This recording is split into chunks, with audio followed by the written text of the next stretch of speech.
This is SARS-CoV-2. It belongs to the family of coronaviruses named for the crown-like spikes on their surfaces. SARS-CoV-2 can cause COVID-19, a contagious viral infection that attacks primarily your throat and lungs.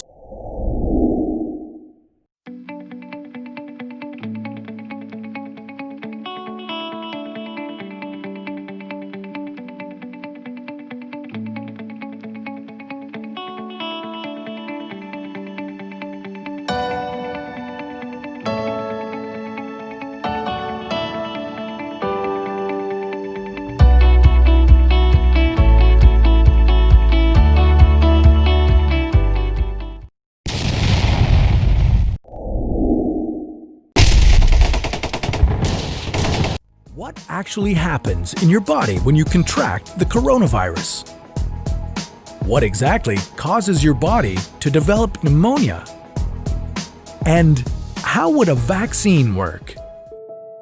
The coronavirus must infect living cells in order to reproduce. Let's have a closer look. Inside the virus, genetic material contains the information to make more copies of itself.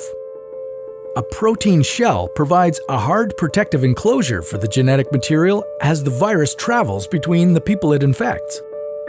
An outer envelope allows the virus to infect cells by merging with the cell's outer membrane. Projecting from the envelope are spikes of protein molecules. Both a typical influenza virus and the new coronavirus use their spikes like a key to get inside a cell in your body, where it takes over the cell's internal machinery, repurposing it to build the components of new viruses. When an infected person talks, coughs, or sneezes, droplets carrying the virus may land in your mouth or nose and then move into your lungs. Once inside your body, the virus comes in contact with cells in your throat, nose, or lungs. One spike on the virus inserts into a receptor molecule on your healthy cell membrane like a key in a lock. This action allows the virus to get inside your cell. A typical flu virus would travel inside a sac made from your cell membrane to your cell's nucleus that houses all its genetic material. The coronavirus, on the other hand, doesn't need to enter the host cell nucleus. It can directly access parts of the host cell called ribosomes. Ribosomes use genetic information from the virus to make viral proteins, such as the spikes on the virus's surface. A packaging structure in your cell then carries the spikes in vesicles which merge with your cell's outer layer, the cell membrane. All the parts needed to create a new virus gather just beneath your cell's membrane. Then, a new virus begins to bud off from the cell's membrane. Now, with the virus spreading in your body, how can you develop pneumonia symptoms? For this, we'll have to look into your lungs. Each lung has separate sections called lobes. Normally, as you breathe, air moves freely through your trachea or windpipe, then through large tubes called bronchi, through smaller tubes called bronchioles, and finally into tiny sacs called alveoli. Your airways and alveoli are flexible and springy. When you breathe in, each air sac inflates like a small balloon. And when you exhale, the sacs deflate. Small blood vessels called capillaries surround your alveoli. Oxygen from the air you breathe passes into your capillaries, and then carbon dioxide from your body passes out of your capillaries into your alveoli so that your lungs can get rid of it when you exhale. Your airways catch most germs in the mucus that lines your trachea, bronchi, and bronchioles. In a healthy body, hair-like cilia lining the tubes constantly push the mucus and germs out of your airways, where you might expel them by coughing. Normally, cells of your immune system attack viruses and germs that make it past your mucus and cilia and enter your alveoli. However, if your immune system is weakened, like in the case of a coronavirus infection, the virus can overwhelm your immune cells, and your bronchioles and alveoli become inflamed as your immune system attacks the multiplying viruses. The inflammation can cause your alveoli to fill with fluid, making it difficult for your body to get the oxygen it needs.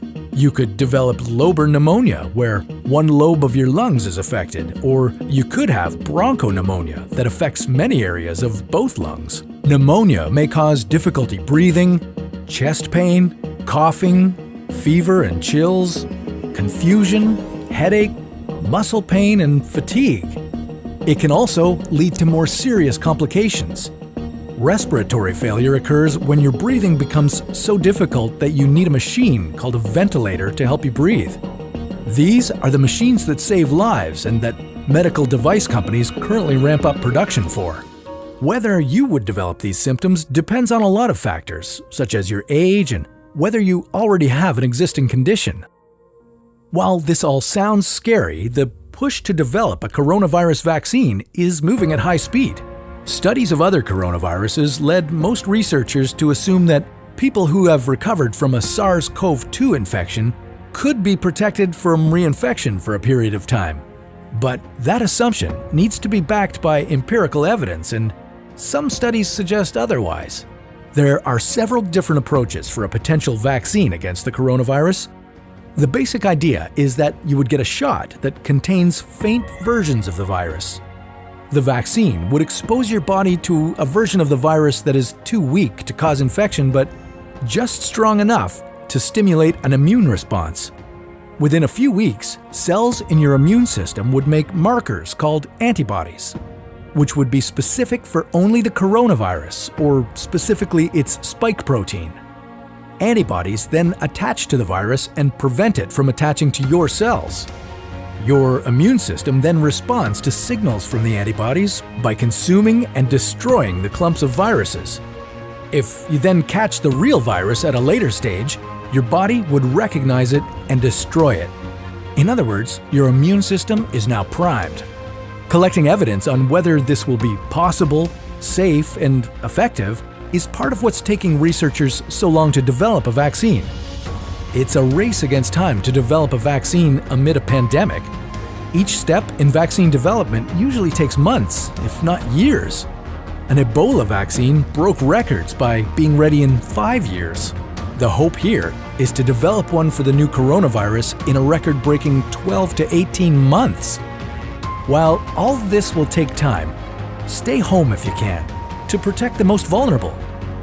And don't forget to wash your hands for at least 20 seconds and as often as possible.